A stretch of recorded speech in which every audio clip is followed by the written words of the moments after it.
নীলাখামর স্মৃতি লিখো কত কথা,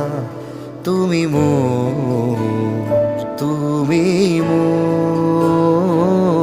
জীবনরে আহিবা সকাল মকা, তুমি মোর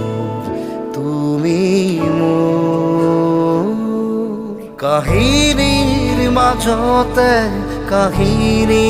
ভরা যাতনার জীবন মোর নিজে অকা, বেজাৰৰ চকুলো মুচিলোৱা উদাসী ফাগুনৰ বসন্ত হোৱা, তুমি মোৰ সাৰদিজনী মৰমবোৰ চোৱানা।